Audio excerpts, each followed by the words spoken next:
This is In Depth. It's been a summer and autumn of major challenges facing Evansville firefighters and other firefighters in the region. The deadly Weinbach Avenue explosion and a horrific fire that wiped out a large historic warehouse and damaged several businesses in Evansville. The Weinbach blast could be felt for miles.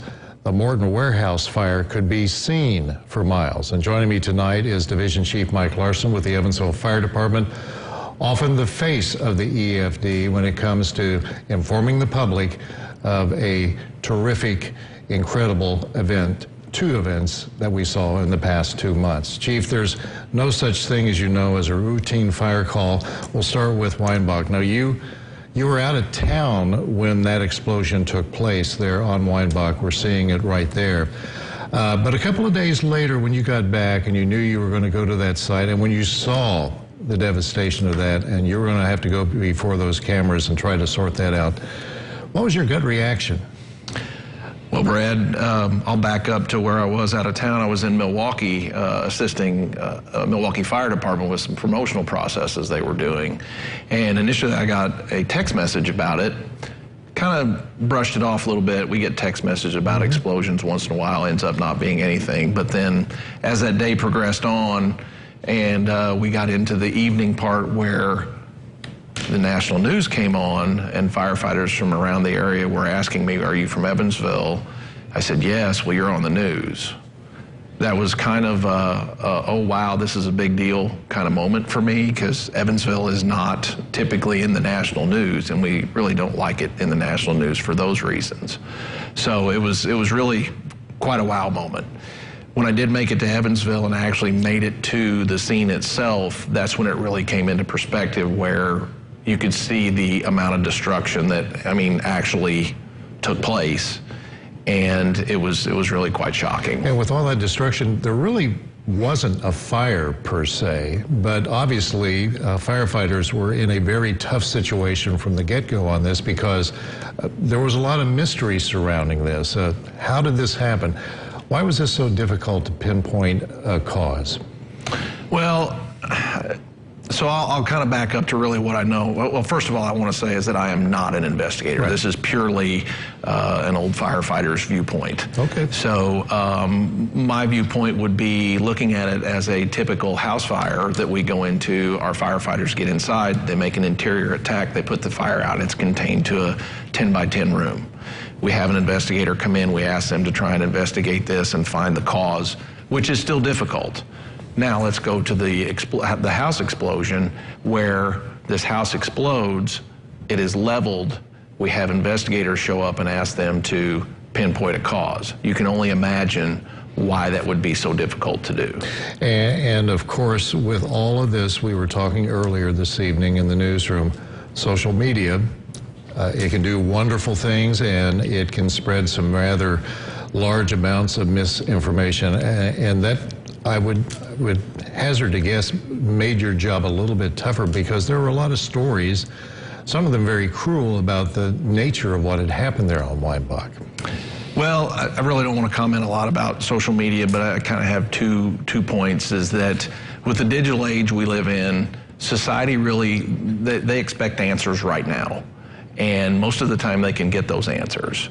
But when the answers aren't provided quickly enough, people have a tendency to speculate. They maybe hear a little something or think a little something, and all it takes is a few keystrokes on that social media to get that ball rolling, and then it kind of gets things out of control, and as you said, it blurs those lines. Well, a few weeks later, as the old saying, you jump out of the way of a moving bus and you get hit by a train, the Morton warehouse fire. And we have some video of this. Now, this, two huge events, but this was entirely different, but still a dangerous situation for firefighters. It was. I would say the initial dangers to that fire was for the crews that showed up initially, because as they arrived early before 5 a.m. that Monday morning, the fire hadn't really broke out yet, so they were still kind of trying to find that fire. And fortunately, we didn't have any firefighters get too aggressive to try and go inside that structure to look for that fire.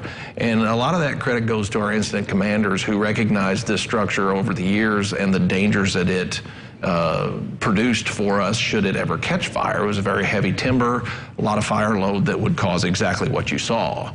So after that initial attack, the initial finding of the fire, they decided to go defensive, which kept the firefighters out of the building. And the big thing about this fire, of course, was the fact that even after it was contained, there were hot spots, but all of that smoke, I mean, I picked up embers, black embers in our backyard about 2 miles away.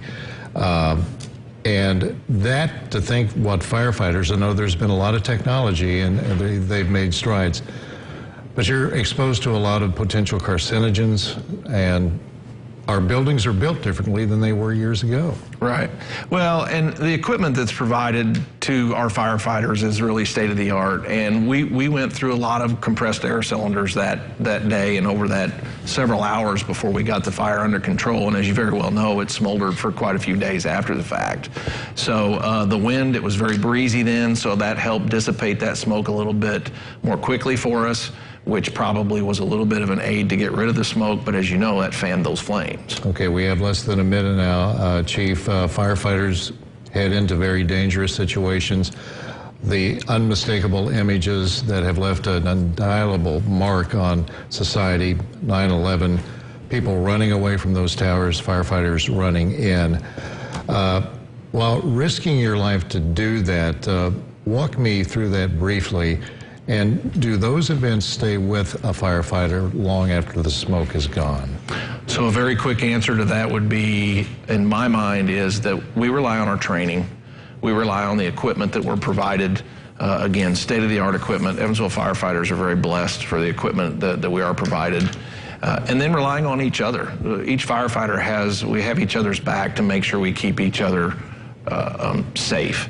Now, as far as it sticking with us for long term, these were monumental cases, fires in the city of Evansville. They're historical.